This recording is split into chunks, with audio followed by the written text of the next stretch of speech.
નમસ્કાર મિત્રો, ગુજરાત અપડેટમાં આપનું હાર્દિક સ્વાગત છે। મિત્રો, ગુજરાત રાજ્ય ઉપર અત્યારે એક એવી વરસાદી સિસ્ટમ સક્રિય બની રહી છે કે જેના કારણે આગામી દિવસોમાં રાજ્યના અનેક વિસ્તારોમાં ભારે વરસાદ, ગાજવીજ અને તેજ પવનોનું જોરદાર તાંડવ જોવા મળી શકે છે। છેલ્લા કેટલાક દિવસોથી ગુજરાતના વાતાવરણમાં એકાએક મોટો ફેરફાર જોવા મળી રહ્યો છે।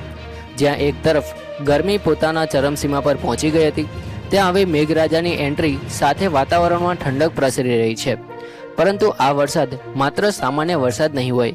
હવામાન નિષ્ણાંતો અને વિવિધ વેધર મોડલ્સના સંકેતો મુજબ આ વરસાદ ઘણા વિસ્તારોમાં વાવણી લાયક પણ સાબિત થઈ શકે છે। મિત્રો, છેલ્લા 24 કલાક દરમિયાન ઉત્તર ગુજરાતના કેટલાક વિસ્તારોમાં વરસાદી પ્રવૃત્તિની શરૂઆત થઈ ચૂકી છે। સાબરકાંઠા, અરવલ્લી અને આસપાસના વિસ્તારોમાં વરસાદી ઝાપટા નોંધાયા છે। આ સાથે દક્ષિણ ગુજરાતના કેટલાક વિભાગોમાં પણ વાતાવરણમાં મોટો ફેરફાર જોવા મળી રહ્યો છે। વાદળછાયું વાતાવરણ, તેજ પવન અને ભેજના વધતા પ્રમાણને કારણે આગામી કલાકોમાં વરસાદની સંભાવના વધુ મજબૂત બની રહી છે। હવામાન વિભાગ દ્વારા જાહેર કરવામાં આવેલા નકશાઓ અને આગાહીઓ મુજબ 30 તારીખથી શરૂ થયેલો આ વરસાદી રાઉન્ડ સીધો 4 તારીખ સુધી અસરકારક રહી શકે છે। એટલે કે લગભગ 5 થી 6 દિવસ સુધી ગુજરાતના અલગ અલગ વિસ્તારોમાં વરસાદી માહોલ જોવા મળી શકે છે। ઘણા જિલ્લાઓમાં ગાજવીજ સાથે વરસાદ અને કેટલીક જગ્યાએ ભારે વરસાદની પણ સંભાવના વ્યક્ત કરવામાં આવી રહી છે। મિત્રો, સૌથી પહેલાં વાત કરીએ ઉત્તર ગુજરાતની, તો ઉત્તર ગુજરાતના વિસ્તારોમાં છેલ્લા કેટલાક દિવસોથી ગરમીનો પ્રકોપ ખૂબ જ વધારે રહ્યો હતો, પરંતુ હવે વાતાવરણમાં ભેજનું પ્રમાણ વધતા વરસાદ માટે અનુકૂળ પરિસ્થિતિ સર્જાઈ રહી છે। બનાસકાંઠા, મહેસાણા, પાટણ, સાબરકાંઠા અને અરવલ્લી જિલ્લાઓમાં આગામી દિવસોમાં સારા વરસાદની શક્યતા વ્યક્ત કરવામાં આવી રહી છે। ખાસ કરીને અરવલ્લી અને બનાસકાંઠાના કેટલાક વિસ્તારોમાં ભારે વરસાદ પણ નોંધાઈ શકે છે। મધ્ય ગુજરાતની વાત કરીએ તો અહીં સૌથી વધુ સક્રિયતા જોવા મળી રહી છે। દાહોદ, મહીસાગર, પંચમહાલ, ખેડા, આણંદ, વડોદરા અને ગાંધીનગર જિલ્લામાં વરસાદી સિસ્ટમ મજબૂત બની રહી છે। હવામાન વિભાગે કેટલાક વિસ્તારો માટે ઓરેન્જ એલર્ટ જાહેર કર્યું છે। મિત્રો, ઓરેન્જ એલર્ટનો અર્થ એ થાય કે લોકોને સાવચેત રહેવાની જરૂર છે, કારણ કે ભારે વરસાદ, ગાજવીજ અને પવનની અસર નોંધાઈ શકે છે। દક્ષિણ ગુજરાતમાં પણ વરસાદી માહોલ ખૂબ જ મજબૂત બની રહ્યો છે। સુરત, નવસારી, વલસાડ, ડાંગ, તાપી અને ભરૂચ જિલ્લાઓમાં ભેજનું પ્રમાણ 80% સુધી પહોંચી રહ્યું છે। જ્યારે ભેજનું પ્રમાણ આટલું વધી જાય ત્યારે વરસાદની સંભાવના ખૂબ જ વધી જાય છે। આ કારણે આગામી દિવસોમાં દક્ષિણ ગુજરાતમાં મધ્યમથી ભારે વરસાદની શક્યતા વ્યક્ત કરવામાં આવી રહી છે। મિત્રો, ખાસ કરીને ખેડૂતો માટે આ સમાચાર ખૂબ જ મહત્વપૂર્ણ છે, કારણ કે ઘણા વિસ્તારોમાં વાવણીની તૈયારીઓ ચાલી રહી છે।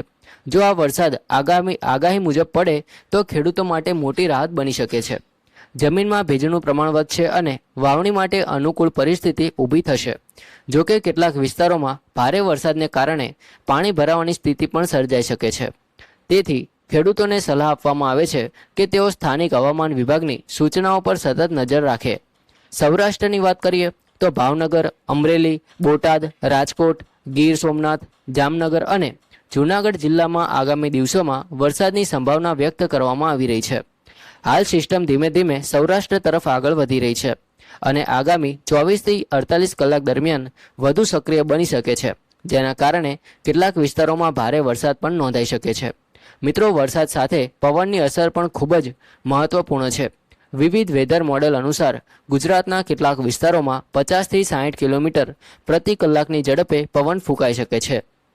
આ પવનને કારણે કાચા મકાનો, હોર્ડિંગ્સ, વૃક્ષો અને વીજળીના થાંભલાઓને નુકસાન થવાની સંભાવના રહેલી છે। તેથી લોકોને અનાવશ્યક બહાર ન નીકળવાની અને સલામતીના તમામ પગલાં લેવાની સલાહ આપવામાં આવી રહી છે। ગઈકાલે પણ ગુજરાતના અનેક વિસ્તારોમાં વાવાઝોડા જેવી પરિસ્થિતિ સર્જાઈ હતી। જો કે સત્તાવાર રીતે કોઈ વાવાઝોડું ન હતું, પરંતુ તેજ પવનોને કારણે લોકોને વાવાઝોડા જેવો અનુભવ થયો હતો। ઘણા વિસ્તારોમાં વૃક્ષો ધરાશાયી થયા હતા અને વીજ પુરવઠા પર પણ અસર જોવા મળી હતી। હવે આગામી દિવસોમાં પણ આ પ્રકારની સ્થિતિ ફરી સર્જાઈ શકે છે। મિત્રો, હાલ જે વરસાદી સિસ્ટમ સક્રિય છે તે માત્ર એક સામાન્ય પશ્ચિમ વિક્ષેપ અથવા સ્થાનિક વરસાદી પ્રવૃત્તિ નથી, પરંતુ અરબી સમુદ્રમાંથી આવતા ભેજવાળા પવનો અને સ્થાનિક ગરમીના સંયોજનથી એક મજબૂત વરસાદી માળખું ઊભું થઈ રહ્યું છે, જેના કારણે અનેક વિસ્તારોમાં ગાજવીજ સાથે વરસાદની શક્યતા વધી રહી છે। તાપમાનની વાત કરીએ તો અમદાવાદ સહિત મધ્ય ગુજરાતના વિસ્તારોમાં થોડા દિવસ પહેલા 43 થી 45 ડિગ્રી સુધી તાપમાન નોંધાયું હતું, પરંતુ હવે વરસાદી સિસ્ટમને કારણે તાપમાનમાં ધીમે ધીમે ઘટાડો જોવા મળી રહ્યો છે. ઉત્તર ગુજરાતમાં પણ ગરમીનું પ્રમાણ ઓછું થઈ રહ્યું છે. આ કારણે લોકોને ગરમીમાંથી મોટી રાહત મળી રહી છે. મિત્રો, ચોમાસાને લઈને પણ મોટા સમાચાર સામે આવી રહ્યા છે. હવામાન વિભાગના કેટલાક પ્રારંભિક અંદાજ મુજબ આ વર્ષે કેટલાક વિસ્તારોમાં સામાન્યથી ઓછું ચોમાસું રહેવાની શક્યતા વ્યક્ત કરવામાં આવી રહી છે. જો કે હજુ ચોમાસાની સત્તાવાર સ્થિતિ અને તેની સંપૂર્ણ અસર વિશે ચોક્કસપણે કહી શકાય તેમ નથી. આગામી અઠવાડિયામાં વધુ સ્પષ્ટ ચિત્ર સામે આવશે. આગામી દિવસોમાં ગુજરાતના મોટાભાગના વિસ્તારોમાં વરસાદી માહોલ યથાવત રહી શકે છે.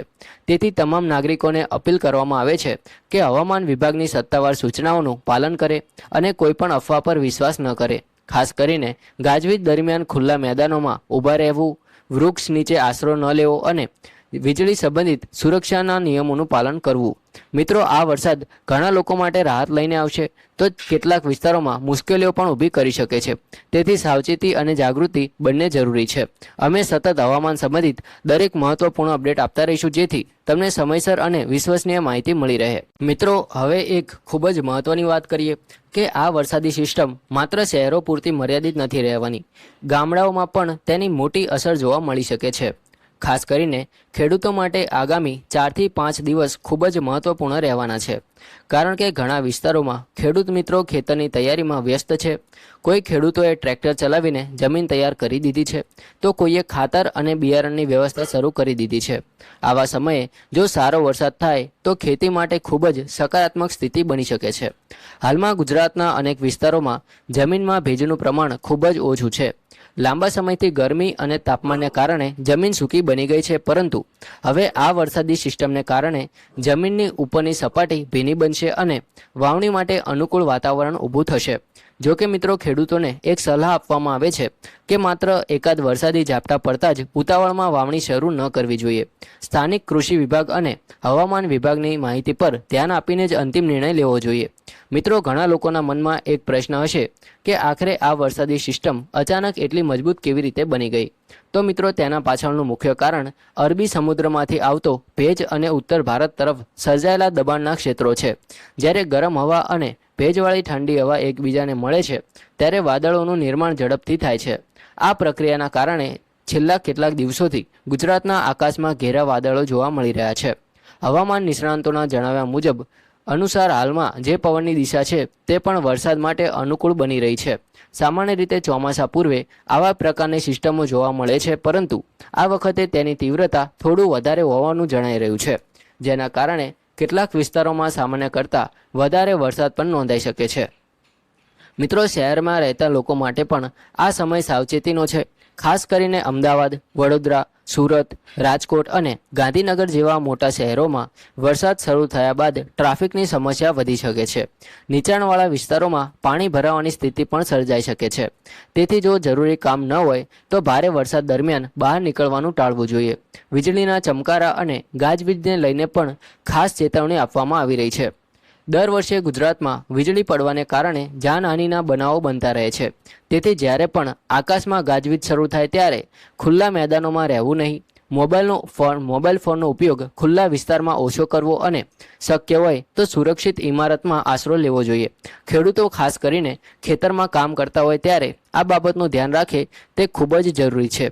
મિત્રો, પશુપાલકો માટે પણ આ સમય મહત્વપૂર્ણ છે. જો ભારે વરસાદ અને પવનની આગાહી હોય તો પશુઓને ખુલ્લા મેદાનમાં ન છોડવા જોઈએ. તેમના માટે સુરક્ષિત છત અને પાણીની યોગ્ય વ્યવસ્થા રાખવી જોઈએ, કારણ કે તેજ પવન અને વીજળી બંને પશુઓ માટે જોખમકારક બની શકે છે. મિત્રો, હવે વાત કરીએ દરિયાકાંઠાના વિસ્તારોની, તો ગુજરાતનો લાંબો દરિયો કિનારો હોવાથી અહીં પવનની અસર વધુ જોવા મળે છે. પોરબંદર, દ્વારકા, જામનગર, કચ્છ અને ગીર સોમનાથના દરિયાકાંઠા વિસ્તારમાં આગામી દિવસોમાં દરિયો તોફાની બની શકે છે. માછીમાર ભાઈઓને સમુદ્રમાં ન જવાની અને સત્તાવાર સૂચનાઓનું પાલન કરવાની સલાહ આપવામાં આવી રહી છે, કારણ કે 50 થી 60 કિલોમીટરની પ્રતિ ઝડપે પવન ફૂંકાતા પવનો દરિયામાં જોખમી પરિસ્થિતિ ઊભી કરી શકે છે। મિત્રો, છેલ્લા કેટલાક વર્ષોના અનુભવને જોવામાં આવે તો ઘણી વખત પ્રી મોન્સૂન સિસ્ટમો ખૂબ જ સક્રિય બની જાય છે અને કેટલાક જિલ્લાઓમાં ભારે વરસાદ આપી જાય છે। આ વખતે પણ પરિસ્થિતિ કંઈક એવી જ દેખાઈ રહી છે।